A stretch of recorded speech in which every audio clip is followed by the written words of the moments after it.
প্রীতমের শুভ জন্মদিনের মধ্য দিয়ে আমাদের এবারের শুভযাত্রা শুরু হলো। আজ 13ই ডিসেম্বর 2023, রাত 11টা। হাওড়া স্টেশনের 19 নম্বর প্ল্যাটফর্মের সামনের চাতাল এখন সরসোনা হাই স্কুলের দখলে। স্কুলের ভূগোল ও বিজ্ঞান বিভাগের ছাত্রছাত্রীদের নিয়ে আমরা চলেছি শিক্ষামূলক ভ্রমণে। যাত্রা পুরুলিয়ার অযোধ্যা পাহাড়। স্বাভাবিকভাবেই ওদের আনন্দ উচ্ছ্বাস তুঙ্গে। জীবনে প্রথম এতজন বন্ধু একসাথে বেড়াতে যাওয়া, তাই ওরা আনন্দে বিহল, আর অবশ্যই আমরাও। সকালের প্রথম সূর্যকিরণ এখন হাওড়া চক্রধরপুর এক্সপ্রেসের জানালায়।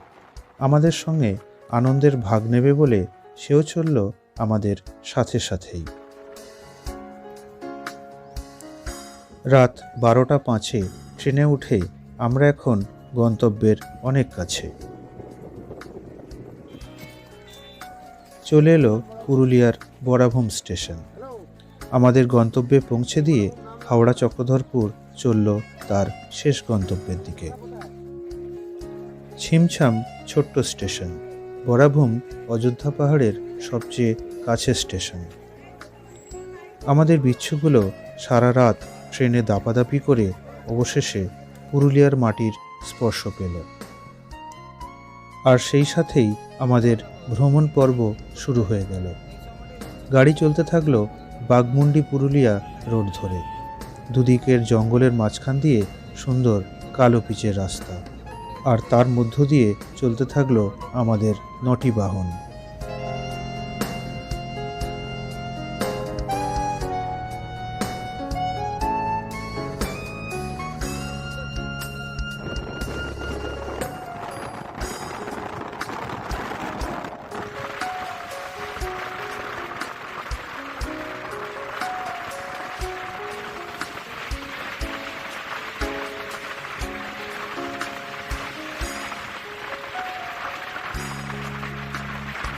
যেতে যেতে রাস্তার ধারের সবুজ বোর্ড জানান দিল ডান দিকে রাস্তায় পাখি পাহাড়। বরাভূম স্টেশন থেকে দূরত্ব 32 কিমি। জঙ্গলময় রাস্তা পেরোতে পেরোতে পাখি পাহাড় ও তার সঙ্গীদের প্রথম দর্শন পাওয়া গেল। এসে গেল পাখি পাহাড়। সামনের সরু রাস্তার চারদিকে সবুজ জঙ্গল ও কয়েকটি ভাঙাচোরা ও নির্মীয়মান বাড়ি।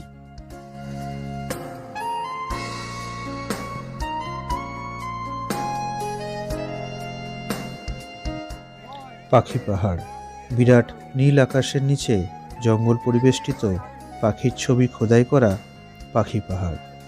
এই পাহাড়টির আসল নাম মুরাবুরু। মাথাটা একদম ন্যাড়া হওয়ায় এরকম নাম। উচ্চতা সমুদ্রপৃষ্ঠ থেকে 665 মিটার।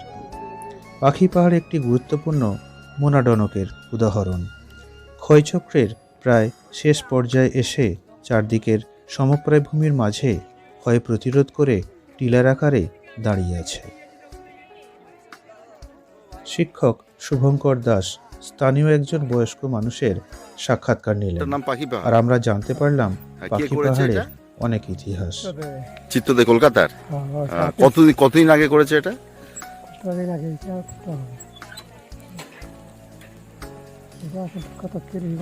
30 বছর আগে। বাহ, সেই রঙগুলো উঠে গেছে না এখন? অনেকটা সাদা রঙগুলো উঠে গেছে অনেকটা। সাদা রঙ বছর ওইখান থেকে করে ছেলেকে আনছো। হ্যাঁ, আর ওইখান থেকে ঝুলে রং করতে, মানে ওখান থেকে উপর থেকে ঝুলিয়ে ঝুলিয়ে রং করতে ওইখানে। আচ্ছা, আপনারা নিজে দেখেছেন চোখে? হ্যাঁ, ওরা নিজে দেখে। তাই? তখন আপনি নিশ্চয়ই অনেক ছোট ছিলেন।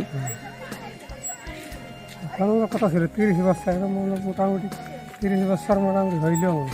আচ্ছা, মানে তখন বছর 30 বয়স ছিল আপনার, এখন 60 বছর হয়েছে। আচ্ছা আচ্ছা। পাখি পাহাড়, হ্যাঁ, জায়গাটা তো ভালো জায়গা। হ্যাঁ, একদম। আপনার নাম? অজিত লাল মাহাতো। আমাদের এই জঙ্গল প্রথম রক্ষা করেছিল। মানে কি কারণে পুরস্কার পেয়েছে? দিল্লি থেকে পুরস্কার। কি কারণে পুরস্কার পেয়েছে? প্রথম জঙ্গল রক্ষা করেছিল। আচ্ছা, জঙ্গল সংরক্ষণের জন্য পুরস্কার পেয়েছে। প্রথম আমরাই করেছিল শ্রীরামপুর গ্রামে। বাহ শ্রীরামপুর গ্রাম, হ্যাঁ এই যে শ্রীরামপুর গ্রাম দেখতে পাচ্ছি। ঠিক, কারণ আপনারা এখানেই থাকেন শ্রীরামপুরে। বাহ, ধন্যবাদ। আপনার সঙ্গে অজিতবাবু কথা বলে, অজিতলাল মাহাতোর সঙ্গে কথা বললাম, এখানকার ইতিহাস একটু জানলাম। ওইখানে ধন্যবাদ। আমার বাড়ি। হ্যাঁ ধন্যবাদ। কোন জায়গায় আপনার বাড়ি? কলকাতা, বেহালা। বেহালা। স্কুল থেকে এসেছি, সব স্কুলের স্টুডেন্ট। ময়ূর মুখার্জি একটু যাও। এবার পাখি পাহাড়ের জঙ্গল এক্সপ্লোর করার পালা। উৎসাহী ছাত্রদল অবশ্য আগেই এগিয়ে গেছে প্রকৃতির ভালোবাসার টানে। পুরো এলাকাটাই মাঠা প্রোটেক্টেড ফরেস্টের অন্তর্গত। সকালবেলা ঠান্ডা হাওয়ায় নির্জন জঙ্গলের মধ্য দিয়ে পথ চলা বড় আনন্দের। ঘন জঙ্গলের ফাঁকফোকর দিয়ে আসা সূর্যের আলোচ্ছটা বনভূমিতে আলো ছায়াময় পরিবেশ তৈরি করেছে। শীতের বাতাস গায়ে মেখে জঙ্গলের ঈষৎ লাল মাটির ওপর পড়ে থাকা শুকনো পাতা মাড়ানোর শব্দই একমাত্র জঙ্গলের নীরবতা ভঙ্গ করছে। আর নীরবতা ভঙ্গকারী আরেক দল হলো আমাদের ছাত্রছাত্রীরা। তারা তো আনন্দে বিহল, প্রকৃতিকে জয় করার, প্রকৃতির প্রেমে মুগ্ধ হওয়ার, সবাই মিলে একসাথে থাকার। কিছু কিছু জায়গায় বৃষ্টির জলের ধারার ক্ষয়ের ফলে গঠিত রিল ও গালি রোশান চোখে পড়ল। চারদিকে শাল, সেগুন, মহুয়ার জঙ্গল। অনেক পাখির ডাকও আমরা শুনেছি। শেষ যেবার এখানে এসেছিলাম সেদিন এখানে আমরা ময়ূরও দেখেছিলাম। জঙ্গলের চারদিকে ছড়িয়ে ছিটিয়ে পড়ে রয়েছে অসংখ্য ছোট বড় পাথর, অধিকাংশই গ্রানাইট, সিস্ট, কোয়ার্জাইট। আর তাতেই একদল শিল্পী খোদাই করে দিয়েছেন নানা পাখি, হরিণ, কচ্ছপ, ময়ূর, লতাপাতা, ফুল ইত্যাদির। হয়তো এই জঙ্গলে যাদের উপস্থিতি তাদেরই চিত্র আঁকা হয়েছে।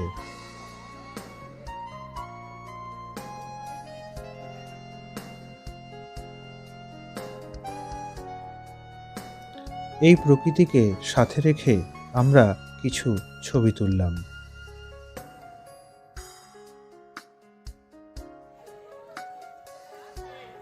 এবার ওরা চলল পাহাড়ের দিকে, পাহাড়ে উঠবে বলে। কয়েকজন অবশ্য আগেই পাখি পাহাড়ের দিকে পা বাড়িয়েছে। জঙ্গলময় সংকীর্ণ পথে বোল্ডারের ওপর দিয়ে অরণ্যের ঘ্রাণ নিতে নিতে এগিয়ে চলা। পাখি পাহাড়ের পাদদেশের জঙ্গল পার করে আমরা এখন একটু ওপরে।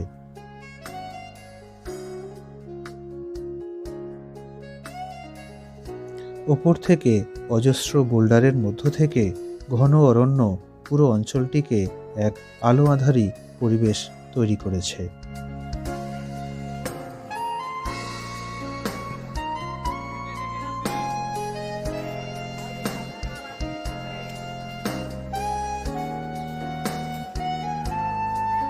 পাখি পাহাড় খোদাই করে কত পাখির ছবি আঁকা রয়েছে।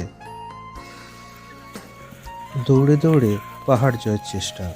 এই ভিডিওটা ওদের থেকে পাওয়া, কখন আমাদেরকে না বলে ওপরে উঠে গেছে। ওরা উঠেছিল পাহাড়ের অনেক ওপরে। সৌমেন দে, শেরসহ কয়েকজন পাহাড়ের অনেক ওপরে উঠে চারদিকের দৃশ্য ক্যামেরাবন্দি করেছে।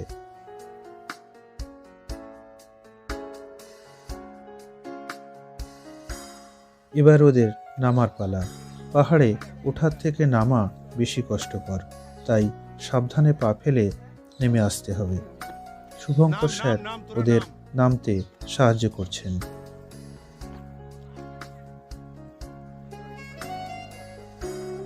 জঙ্গলের মধ্যে একটা বড় পাথরে খোদিত ময়ূরের ছবি। সেখানে ছবি তুলে আমরা এবার ফেরার পথ ধরব। জঙ্গলের পথে পিঁপড়ের দল মাটির ঢিবি বানিয়ে পাহাড় তৈরির আপ্রাণ চেষ্টা করে চলেছে। সত্যি পাখি পাহাড়ের এই এলাকা আমাদের মুগ্ধ করেছে। এই ছবিটি কোনো গ্রুপ ছবি নয়, আমাদের কাছে বকুনি খাওয়ার জন্য এই সমাবেশ। এখন এই ছবিটি দেখে খুব হাসি পাচ্ছে। বিদায় মুরাবুরু ওরফে পাখি পাহাড়। আবার কোনো দিন তোমার সাথে নিশ্চয়ই দেখা হবে। দূর থেকে দেখা যাচ্ছে মাঠা ফরেস্ট অঞ্চলের বিভিন্ন পাহাড়। এবার গন্তব্য আমাদের হোটেলের দিকে। পাখি পাহাড় থেকে দূরত্ব মাত্র 3 কিমি। লালমাটি রাস্তার উপর দিয়ে জঙ্গল ভেদ করে আমাদের বাহন ছুটে চলল। কুকুবুরু পাহাড়ের পাদদেশে মুনরাইজ রিসর্ট। চারদিকে জঙ্গলময় নির্জন পরিবেশের মধ্যে সারিবদ্ধ ছোট্ট ছোট্ট কটেজ। সাদা ও লাল দেওয়ালের ওপর লাল টিনে ছাওয়া সুন্দর কটেজ।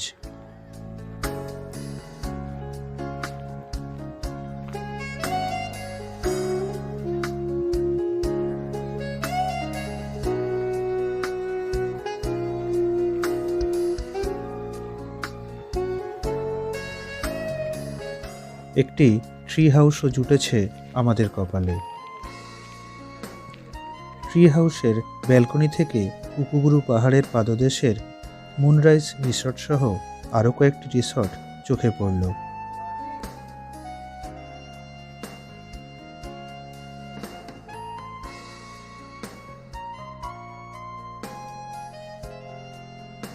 পাঁচটি রাজহাঁস এখানকার অতিথি বরণের জন্য সর্বদা তৎপর। তুমি এলে তোমাকে বরণ করতে ওরা আসবেই।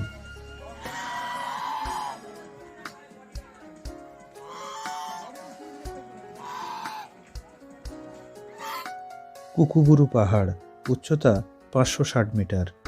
একটু ইচ্ছে থাকলেই কুকুবুরু জয় করে শীর্ষের মন্দিরে পৌঁছানো যায়।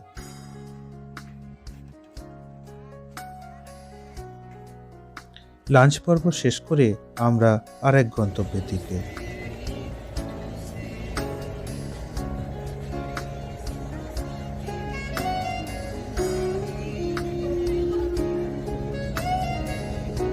মেঠো পথ পার করে আমরা বাঘমুন্ডি পুরুলিয়া রোড ধরে এগোতে থাকলাম। রাস্তার পুরো জার্নিটাই অনবদ্য। গ্রাম্য সরল জীবনযাত্রা এ পথের সঙ্গী।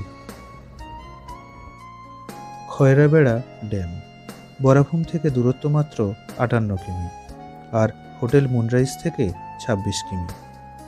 সুবর্ণরেখার ছোট্ট উপনদী সিন্দ্রির ওপর বাঁধ দিয়ে এই জলাধার তৈরি করা হয়েছে। প্রধান উদ্দেশ্য অবশ্যই কৃষিকাজ। খয়রাবেড়ার শান্ত স্নিগ্ধ রূপ যেন এক অসম্ভব নীরবতা পালন করছে আমাদের দেখে। তার বিশাল জলরাশিও একদম চুপ করে আমাদের দামাল বাহিনীর দিকে চেয়ে আছে চোখের পলক না ফেলেই।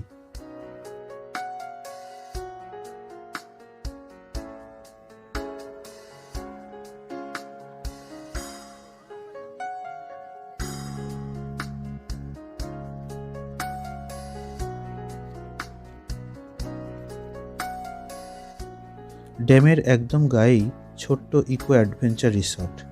রিসর্টের দেওয়ালে কাগজ ফুলের বিশাল সমাবেশ। নির্জন এই পরিবেশে একদিন তোমার হাত ধরে সারাদিন বসে থাকার ইচ্ছে রইল। 612 মিটার উচ্চতা নিয়ে দাঁড়িয়ে আছে পুরু পাহাড়ি। পুরু পাহাড়ি ও তার সঙ্গীদের বিশাল উপত্যকায় আমাদের ছেলে মেয়েদের ফটো সেশন চলছে। পাহাড়ি গরুগুলো ঘাস খাওয়া ছেড়ে আমাদের দামাল বাহিনীর দিকে বোকা বোকা চোখে চেয়ে রয়েছে।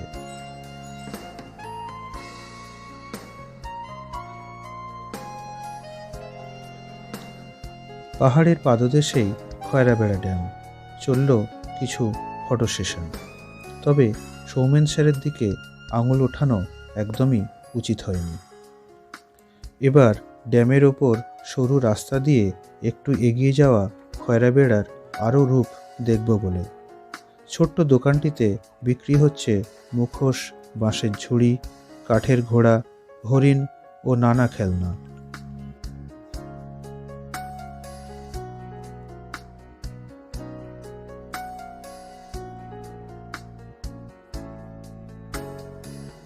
সত্যি কি রূপ! সারাদিন তুমি মুগ্ধ দৃষ্টিতে চেয়ে থাকলেও একটুও বোর হবে না।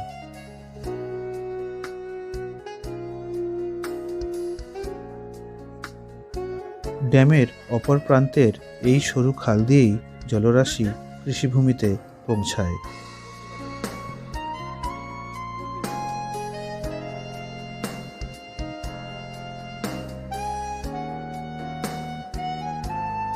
ড্যামের ওপরের রাস্তা থেকে খয়রাবেড়ার 360 ডিগ্রি ভিউ এখন আমার ক্যামেরায়।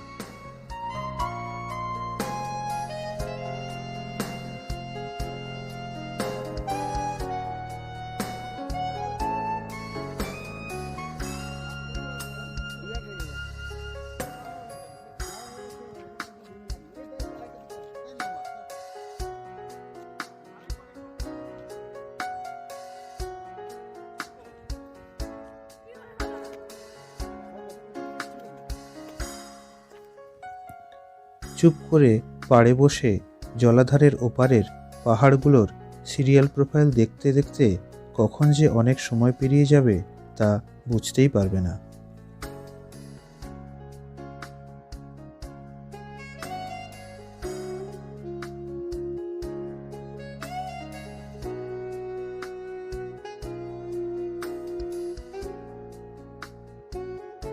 হঠাৎ সন্দীপদা একটা পাথর ছুঁড়ে খয়রাবেড়ার ঘুম ভাঙানোর চেষ্টা করল, কিন্তু তাতেও তার নীরবতা ভাঙাতে পারল না। অবশেষে ফেরার সময় হলে কিছু জলরাশি স্রোতের আকারে আমাদের বিদায় জানাতে এগিয়ে এলো।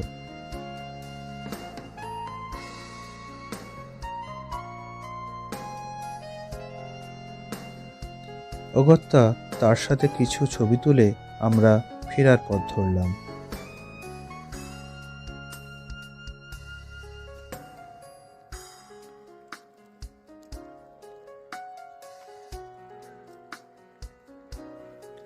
ফেরার পথেই পড়ে মুখোশগ্রাম চড়িদা, আর এখানেই আমাদের ভৌগোলিক ফিল্ড স্টাডি শুরু হলো। তবে সে গল্প আজ নয়, আর একদিন। রাতের চন্দ্রোদয় মানে মুনরাইজ রিসর্ট। তবে অমাবস্যা রাত হওয়ায় চন্দ্রোদয় দেখার সৌভাগ্য হলো না। আলোকিত কটেজগুলির শেষ প্রান্তে পাহারা দেবার জন্য যেন ট্রি হাউসটি দাঁড়িয়ে আছে। ট্রি হাউসের ওপর থেকে পুরো কটেজ চত্বরকে খুব ভালোভাবে দেখা যায়। শালগাছের ট্রি হাউসের ফাঁক ফোকর দিয়ে আলোকিত এক সন্ধ্যা যেন এক অনন্য উপহার।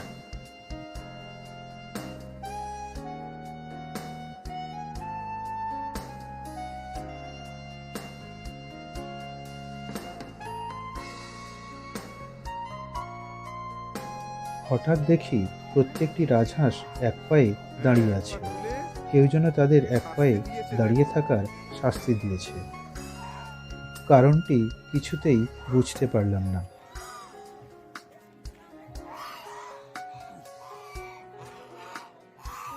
মুনরাইজ রিসর্টকে পিছনে রেখে অন্ধকারকে উপভোগ করার জন্য আমরা মেঠো পথ ধরলাম।